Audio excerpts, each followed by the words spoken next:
जय श्री कृष्णा सा। आप सभी का आपके अपने चैनल आरजे भक्ति जोन पर स्वागत है। सभी को जया एकादशी की हार्दिक शुभकामनाएं। जब मन अशांत हो, जब जीवन में बार बार रुकावटें आने लगे और बिना कारण भय सताने लगे, तो शास्त्र एक विशेष व्रत का स्मरण कराते हैं। वह व्रत है जया एकादशी का व्रत। एक ऐसी पवित्र तिथि जिसे करने से न केवल पापों से मुक्ति मिलती है, बल्कि अदृश्य नकारात्मक शक्तियों का प्रभाव भी समाप्त हो जाता है। पुराणों में वर्णित है कि इस एकादशी का व्रत भक्त को अपार पुण्य, मानसिक शांति और भगवान विष्णु की विशेष कृपा प्रदान करता है।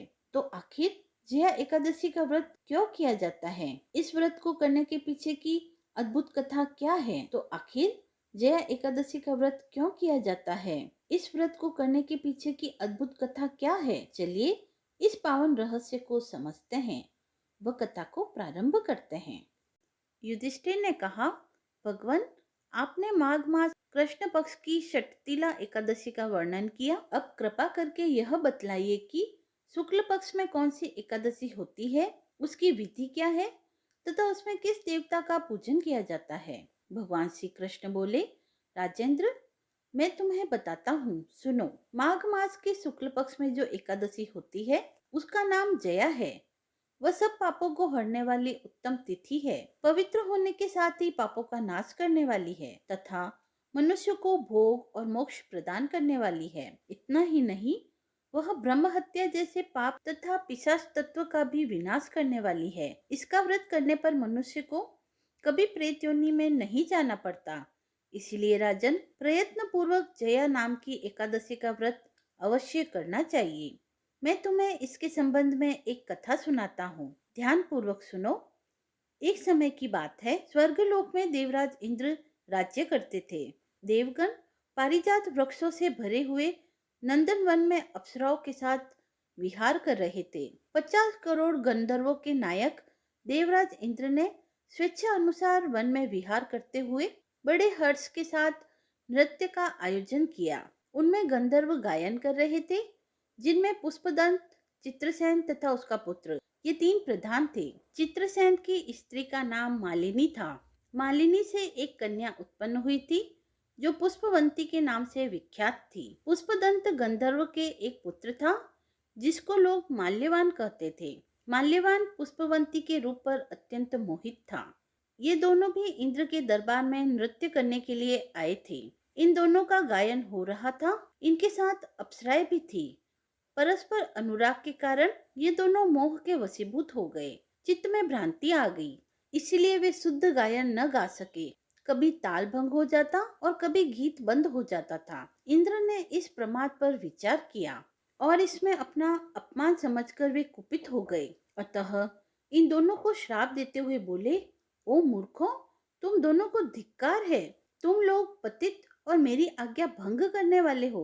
अतः पति पत्नी रूप में रहते हुए पिशाच हो जाओ। इंद्र के इस प्रकार श्राप देने पर इन दोनों के मन में बड़ा दुख हुआ। वे हिमालय पर्वत पर चले गए और पिशाच योनि को पाकर भयंकर दुख भोगने लगे। शारीरिक पातक से उत्पन्न ताप से पीड़ित होकर दोनों ही पर्वत की कंदराओं में विचरते रहते थे। एक दिन पिशाच ने अपनी पत्नी पिशाची से कहा, हमने कौन सा पाप किया है जिससे यह पिशाच योनि प्राप्त हुई है? नरक का कष्ट अत्यंत भयंकर है तथा पिशाच योनि भी बहुत दुख देने वाली है। अतः पूर्ण प्रयत्न करके इस पाप से बचना चाहिए। इस प्रकार चिंतामग्न होकर वे दोनों दुख के कारण सूखते जा रहे थे। देवयोग से उन्हें माघ मास की एकादशी तिथि प्राप्त हो गई। जया नाम से विख्यात तिथि, जो सब तिथियों में उत्तम है। उस दिन उन दोनों ने सब प्रकार के आहार का त्याग किया, जल पान तक नहीं किया, किसी जीव की हिंसा नहीं की, यहाँ तक कि फल भी नहीं खाया। निरंतर दुख से युक्त होकर वे एक पीपल के समीप बैठे रहे। सूर्य अस्त हो गया। उनके प्राण लेने वाली भयंकर रात उपस्थित हुई। उन्हें नींद नहीं आई। वे रति या और किसी सुख को भी नहीं पा सके। सूर्य उदय हुआ। द्वादशी का दिन आया। उन पिशाचों के द्वारा जया एकादशी के उत्तम व्रत का पालन हो गया। उन्होंने रात्रि में जागरण भी कर लिया था। उस व्रत के प्रभाव से तथा भगवान विष्णु की शक्ति से उन दोनों की पिशाचता दूर हो गई। पुष्पवंती और माल्यवान अपने पूर्व स्वरूप में आ गए। उनके हृदय में वही पुराना स्नेह उमड़ रहा था। उनके शरीर पर पहले जैसे अलंकार शोभा पा रहे थे।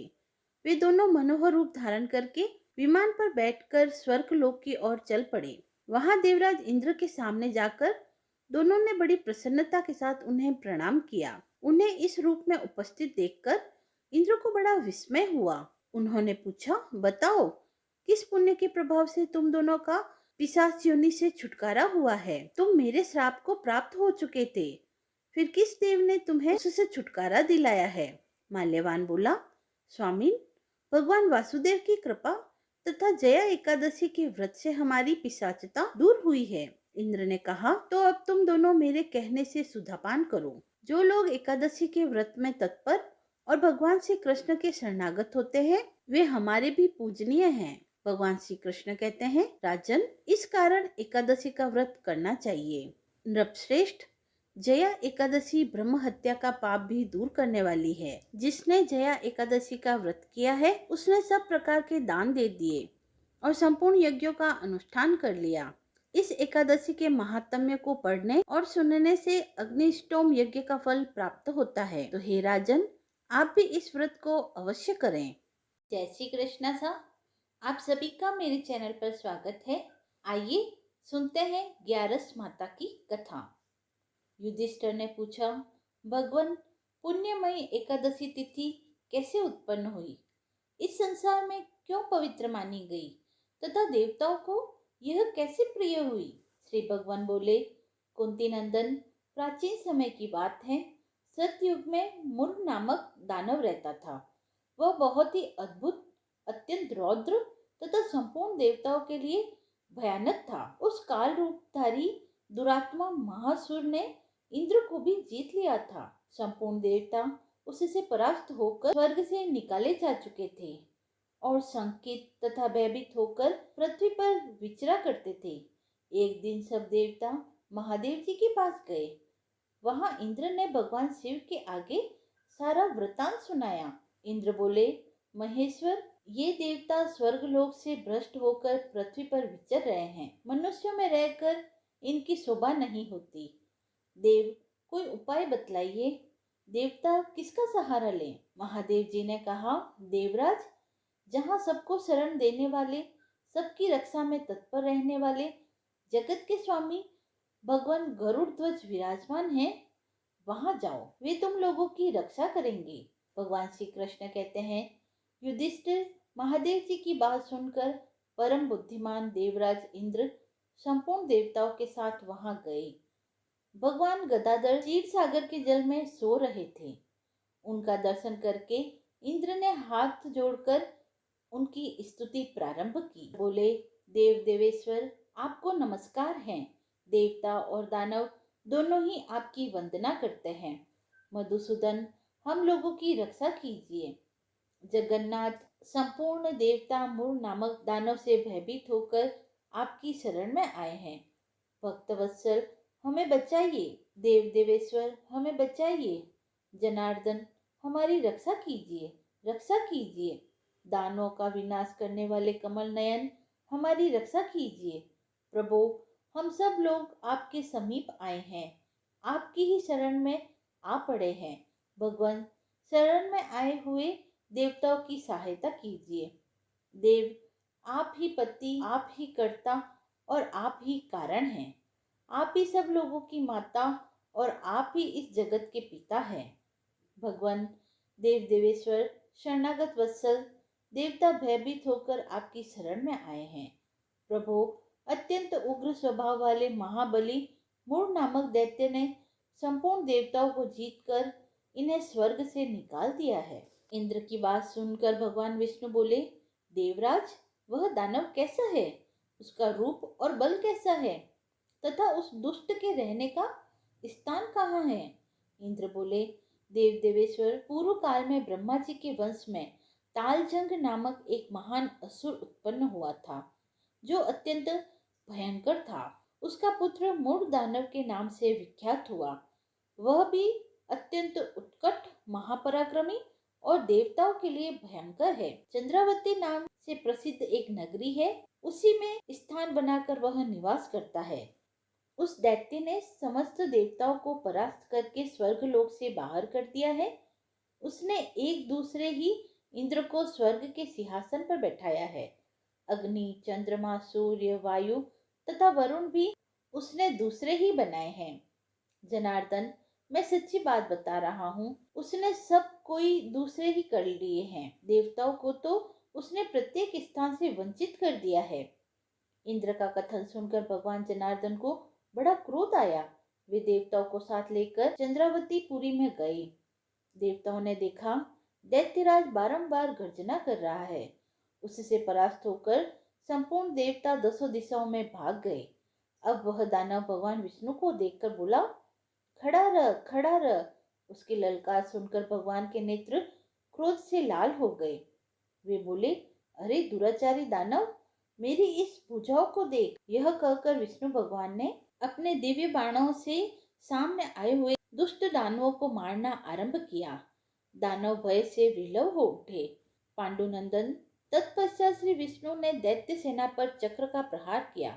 उससे छिन्न भिन्न होकर सैकड़ों योद्धा मौत के मुंह में चले गए। इसके बाद भगवान मधुसूदन बद्रिका आश्रम को चले गए। वहां सिंहवती नाम की गुफा थी जो 12 योजन लंबी थी। हे पांडुनंदन, उस गुफा में एक ही दरवाजा था। भगवान विष्णु उसी में सो रहे थे। दानव मूर भगवान को मार डालने के उद्योग में लगा हुआ था। वह उनके पीछे लगा रहा। वहां पहुंचकर उसने भी उसी गुफा में प्रवेश किया। वहां भगवान को सोते देख उसे बड़ा हर्ष हुआ। उसने सोचा, यह दानवों को भय देने वाला देवता है, अतः निसंदेह इसे मार डालूं। युधिष्ठिर, दानव के इस प्रकार विचार करते ही भगवान विष्णु के शरीर से एक कन्या प्रकट हुई, जो बड़ी ही रूपवती, सौभाग्यशालिनी तथा दिव्य अस्त्र शस्त्रों से युक्त थी। वह भगवान के तेज के अंश से उत्पन्न हुई थी। उसका बल और पराक्रम महान था। युधिष्ठिर, दानवराज मूर ने उस कन्या को देखा। कन्या ने युद्ध का विचार करके दानव के साथ युद्ध के लिए याचना की। युद्ध छिड़ गया। कन्या सब प्रकार की युद्ध कला में निपुण थी। वह मूर नामक राक्षस, महान असुर, उसके हुंकार मात्र से राख का ढेर हो गया। दानव के मारे जाने पर भगवान जाग उठे। उन्होंने दानव को धरती पर पड़ा देखा और पूछा, मेरा यह शत्रु अत्यंत उग्र और भयंकर था, किसने इसका वध किया है? कन्या बोली, स्वामी, आपके ही प्रसाद से मैंने इस महादैत्य का वध किया है। श्री भगवान ने कहा, कल्याणी, तुम्हारे इस कर्म से तीनों लोकों के मुनि और देवता आनंदित हुए हैं। अतः तुम्हारे मन में जैसी रुचि हो उसके अनुसार मुझसे कोई वर मांगो। देव दुर्लभ होने पर भी वह वर मैं तुम्हें दूंगा, इसमें संदेह नहीं है। वह कन्या साक्षात एकादशी ही थी। उसने कहा, प्रभु, यदि आप प्रसन्न हैं तो मैं आपकी कृपा से सब तीर्थों में प्रदान, समस्त विघ्नों का नाश करने वाली तथा सब प्रकार की सिद्धियां देने वाली हो जाऊं। जनार्दन, जो लोग आप में भक्ति रखते हुए मेरे दिन को उपवास करेंगे, उन्हें सब प्रकार की सिद्धियां प्राप्त हो। माधव, जो लोग उपवास, नक्त अथवा एक भुक्त करके मेरे व्रत का पालन करे, उसे आप धन, धर्म और मोक्ष प्रदान कीजिए। श्री विष्णु बोले, कल्याणी, तुम जो कुछ कहती हो वह सब पूर्ण होगा। भगवान श्री कृष्ण कहते हैं, युधिष्ठिर, ऐसा वर पाकर महाव्रता एकादशी बहुत प्रसन्न हुई। दोनों पक्षों की एकादशी समान रूप से कल्याण करने वाली है। इसमें शुक्ल और कृष्ण का भेद नहीं करना चाहिए। यदि उदय काल में थोड़ी सी एकादशी, मध्य काल में पूरी द्वादशी और अंत में किंचित त्रयोदशी हो तो वह त्रिस्पर्शा एकादशी कहलाती है। वह भगवान को बहुत ही प्रिय है। यदि एक त्रिस्पर्शा एकादशी को उपवास कर लिया जाए तो 1 सहस्त्र एकादशी व्रतों का फल प्राप्त होता है तथा उसी प्रकार द्वादशी में पारण करने पर सहस्त्र गुणा फल माना जाता है। अष्टमी, एकादशी, षष्ठी, तृतीया और चतुर्दशी ये यदि पूर्व तिथि से विदित हो तो उनमें व्रत नहीं करना चाहिए। परिवर्तनी तिथि से युक्त होने पर भी इनमें उपवास का विधान नहीं है। पहले दिन दिन में और रात में भी एकादशी हो अथवा दूसरे दिन केवल प्रातःकाल एक दंड एकादशी हो तो पहले तिथि का परित्याग करके दूसरे दिन की द्वादशी युक्त एकादशी को ही उपवास करना चाहिए। यह विधि मैंने दोनों पक्षों की एकादशी के लिए बतलाई है। जो मनुष्य एकादशी को उपवास करता है वह वैकुंठ धाम में, जहाँ साक्षात भगवान गरुड़ ध्वज विराजमान है, जाता है। जो मानव हर समय एकादशी के महात्म्य का पाठ करता है उसे सहस्त्र गोदानों के पुण्य का फल प्राप्त होता है। जो दिन या रात में भक्ति पूर्वक इस महात्म्य का श्रवण करते हैं वे निसंदेह ब्रह्म हत्या आदि पापों से मुक्त हो जाते हैं। एकादशी के समान पाप नाशक व्रत दूसरा कोई नहीं है। ग्यारस माता की कथा समाप्त हुई। यदि आपको यह कथा पसंद आई हो तो आप मेरे चैनल को लाइक, शेयर एंड सब्सक्राइब करें। धन्यवाद।